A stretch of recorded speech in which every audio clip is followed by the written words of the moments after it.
Pero este es importante porque pacientes que tienen problemas respiratorios, una neumonía, que ya tienen la frecuencia, entonces pacientes con frecuencia respiratoria elevada, ¿sí? Una de las recomendaciones es reducir la ingesta de carbohidratos, ¿sí? Reducción de carbohidratos. ¿Cuánto? Lo normal de una dieta es el 60%, ¿sí? De carbohidratos. Entonces la reducción a menos del 40%. Porque si no, le vas a dar más trabajo y el paciente va a hiperventilar más. Entonces, una de las medidas higiénicas y dietéticas en el tratamiento de los pacientes con frecuencia respiratoria es la reducción de los carbohidratos.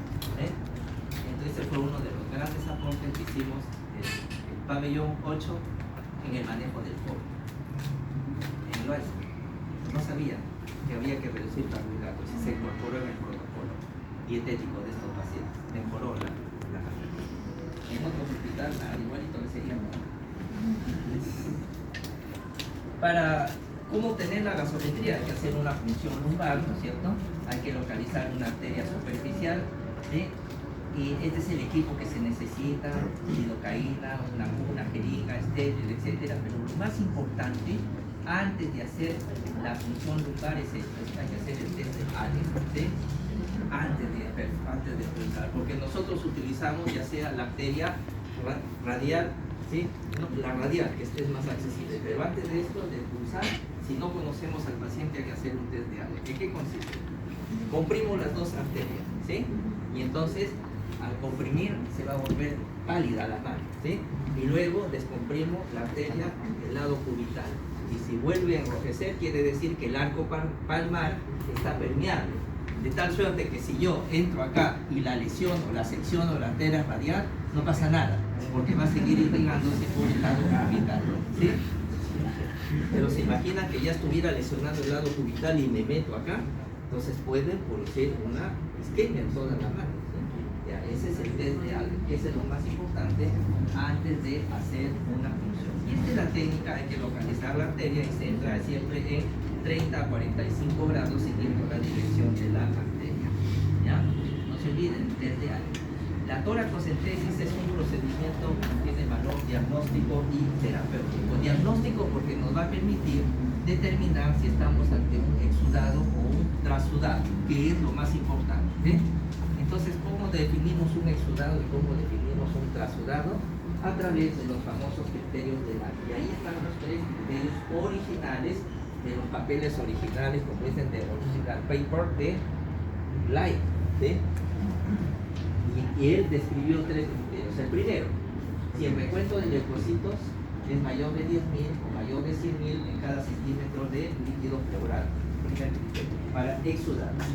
El segundo es la relación de deshidrogenasa láctica en más de 2/3 del límite superior, que eso en la práctica equivale a más de 200 unidades internacionales. Y el tercero es la relación de proteínas de la pleura y de la célica, lo divides y si es mayor de 0,5.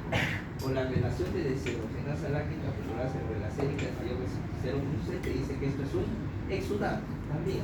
¿Y por qué es importante? Porque una vez que yo determino que es un exudado o un trasudado, me voy a mi cuadro de posibilidades diagnósticas. Y digo así, si es un exudado, infecciones, neumonías, tuberculosis, cáncer, un tromboembolismo pulmonar, enfermedades inmunorreumatológicas, lupus, artritis, pancreatitis, todas ellas pueden producir exudado. Pero si es un trasudado, o hay alteración de la presión oncótica o alteración de la presión hidrostática, como se ve en insuficiencia cardíaca, ahí que se altera la presión hidrostática. En cirrosis que se altera, no hay proteínas que alteran la presión oncótica. En síndrome nefrótico se pierden proteínas colónicas que se altera la presión oncótica.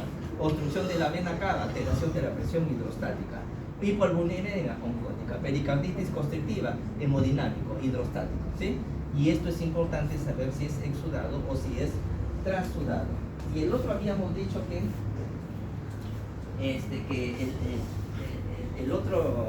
la importancia de la toracocentesis es que este es un procedimiento, hemos dicho que es un procedimiento terapéutico. Entonces, en caso de que, por ejemplo, el paciente tiene un derrame, ¿sí? Derrame más disnea, ¿no es cierto? Entonces yo quiero aliviar la disnea, tengo que sacar, ¿no es cierto? Líquido, evacuar líquido. Esto funciona muy bien cuando es trasudado, ¿sí? Pero también en exudado. El problema del exudado que tú le sacas y después a las horas otra vez se llena, bueno, lo alivias temporalmente. En cambio en esto sí, el alivio es mayor tiempo.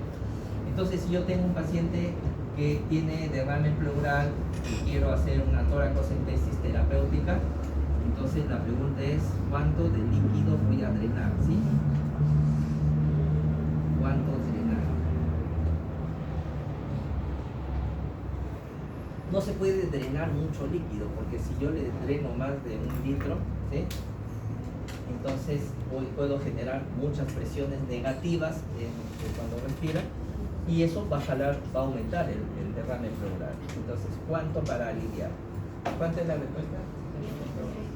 Ya, entonces 500 centímetros.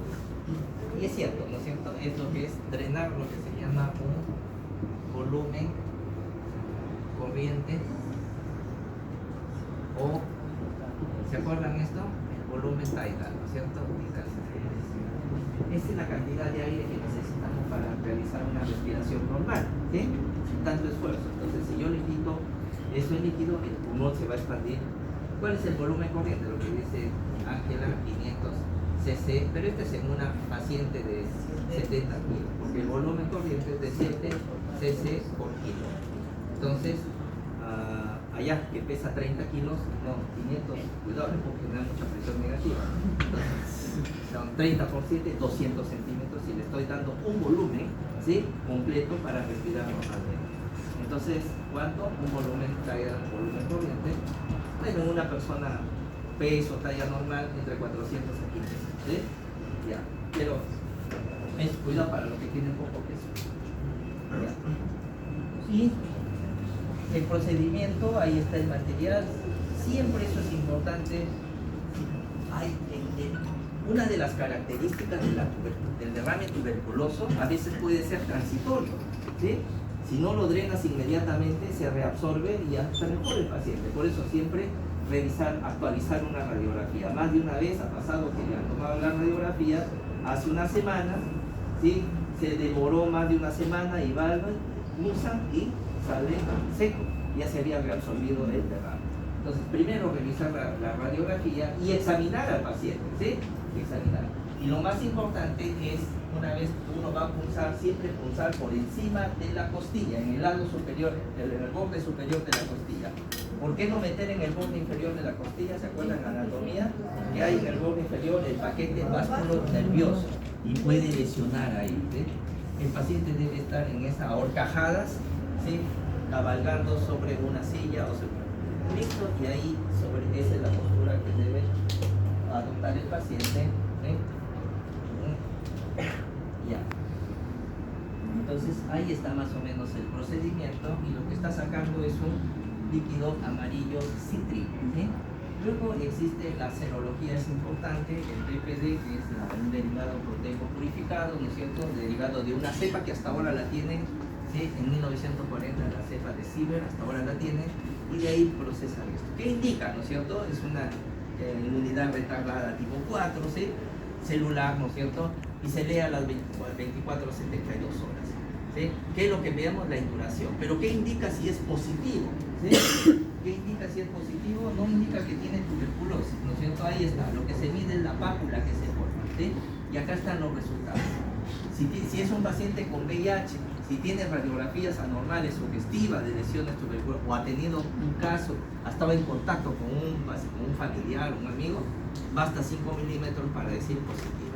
Si son grupos de alto riesgo, africanos, americanos, nosotros estamos ahí, nativos americanos, personal de salud para nosotros, 10 con 10 milímetros. Pero si es cualquier cristiano en la calle, se considera positivo más de 15 milímetros. Entonces tiene que ver el grupo de riesgo para decir si es positivo. Lo que se mide es la pápula. ¿Qué significa eso? ¿Que tiene tuberculosis? No. ¿Qué significa? Que ha estado en contacto expuesto a la tuberculosis y está haciendo reacción inmunológica. Alguno de ellos desarrollarán tuberculosis, ¿sí? Otros de repente no, controlan la enfermedad. Es lo único que Entonces en estos pacientes se pensó, ¿no es cierto?, que dando profilaxis se podía evitar, pero no es rentable. Entonces esto es un tema bastante discutible. Ahí está, es una inyección intradérmica y lo que hay que medir es la pápula, no la mácula, no el eritema que se forma. Luego hay algunas enfermedades en las cuales, ¿no es cierto?, es preferible o se diagnostica mejor por la presencia de anticuerpos, como el caso del histoplasma, el aspergilo, el mycoplasma, la legionela, el criptococo. Generalmente son hongos, ¿sí? Pueden usarse la prueba de fijación de complementos, ¿no es cierto?, títulos más de 1/60, pero todos son diagnósticos serológicos que utilizan anticuerpos. Usualmente, vean ustedes, la mayoría son hongos, excepto la legionela, que es una bacteria, y se prefiere la serología, que es más rentable a que los cultivos o cualquier otro. Finalmente, utilizamos la biopsia, ¿no es cierto?, para el diagnóstico de cáncer, y lo que hay que tener en cuenta es que la biopsia, ¿sí?, también para enfermedades granulomatosas, y es interesante, en el mesotelioma, 6%, miren, el rendimiento de la biopsia para el mesotelioma, que es el tumor primario de pleura, es del 6%. Entonces tiene un mesotelioma, acá está en la pleura, si tú le haces una biopsia, 6%, no sirve para nada. ¿Cuál es el examen mejor? Entonces generalmente van con derrame, entonces se hace una toracocentesis. Se reúne más o menos de 250 a 500 centímetros de líquido, y eso se hace lo que se llama un block cell. ¿Y qué es el block cell? Es este líquido se centrifuga, ¿sí?, y el sedimento se envía a patología, y eso lo utilizan como una muestra de biopsia. Lo fijan el sedimento, y tiene más rendimiento para el mesotelioma que la misma biopsia. Entonces, en el caso de mesotelioma, el block cell, ¿sí?, es el examen de mayor rendimiento para su diagnóstico. La toracoscopía y la biopsia de pulmón, ¿no es cierto?, es para diagnósticos de malignidad de prueba, ¿sí?, y utilizamos la mediastinoscopía solo para evaluación de masas paratraqueales del lado derecho, ¿no es cierto? ¿Por qué no en el lado izquierdo? Porque acá está la aorta, pues nos podemos meter y podemos lesionar, ¿sí? La biopsia, entonces hay biopsia por fibrobroncoscopía, hay biopsia por aguja de percusión con aguja fina percutánea, ¿sí? Entonces, ¿en quiénes indicar una fibrobroncoscopía, en quiénes indicar una biopsia por aguja? Ahí está. Si la lesión es periférica, ¿y qué significa periférica? Que desde la pared torácica hasta la lesión está ahí 5 centímetros, ¿sí? Entonces es preferible entrar con una aguja, ¿sí?, por acá, porque el fibrobroncoscopio no llega hasta los 5 centímetros distales en todo el pulmón, no llega. Entonces el punto de corte es lesión dentro de los 5 centímetros adyacente a la pared torácica, biopsia. Más allá de los 5 centímetros, fibrobroncoscopía, ¿sí? Eso para saber indicar, ¿sí?, porque a veces, más de una vez, se equivocan también los neurólogos. Ahí está, ¿sí? Y ahí está ya la toracotomía, ¿no es cierto? La han abierto, ahí está el pulmón, y ahí encuentran una lesión. Y arriba la aguja por aspiración con guía tomográfica o guía ecográfica se puede hacer ahora, ¿sí?, para darle en el sitio de la lesión. Esto es importante en las pruebas de función pulmonar, ¿sí?, para evaluar los procesos, ¿no es cierto?, obstructivos, ¿sí?, o restrictivos. Los espirómetros ahora son, estos de acá son modernos, son automatizados, ya no utilizamos estos de acá. Si era un cuarto inmenso, todavía hay uno, ¿dónde? En la Universidad de Trujillo todavía está como reliquia, lo tienen ahí, un tremendo escenario. ¿Y qué necesitamos nosotros? Solo necesitamos lo que es el FEP1, que es el volumen expirado en el primer segundo, y el FEP y la capacidad pulmonar total, ¿sí? El FEP1 y el FBC, capacidad funcional total. Ya. Sí, FEP1, volumen, sí.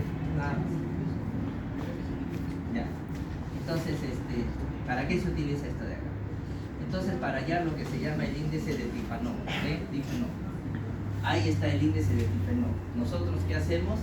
Dividimos, ¿sí?, y lo expresamos en porcentaje, la cantidad de aire que uno elimina en el primer segundo, ¿sí?, y lo dividimos sobre.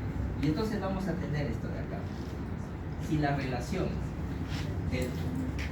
de la cantidad de aire botada en un segundo, ¿no es cierto?, en relación a la capacidad pulmonar funcional, ¿sí?, es menos del 70%, significa de que yo tengo esta curva, este es así, yo debería, en el primer segundo, ¿sí?, este es el 70%, en el primer segundo yo debería de botar, ¿no es cierto?, más del 70% del volumen pulmonar. Esto es lo normal, ¿sí? Y de acá ya. Pero si yo tengo, es que en el primer segundo no boto pues el 70%, ¿sí?, menos, entonces quiere decir que hay obstrucción, ¿sí? Entonces hay un patrón obstructivo. En cambio, si en el primer segundo boto más del 70%, ¿ya?, o es normal o tiene un patrón restrictivo. ¿Y en qué baso esto de acá?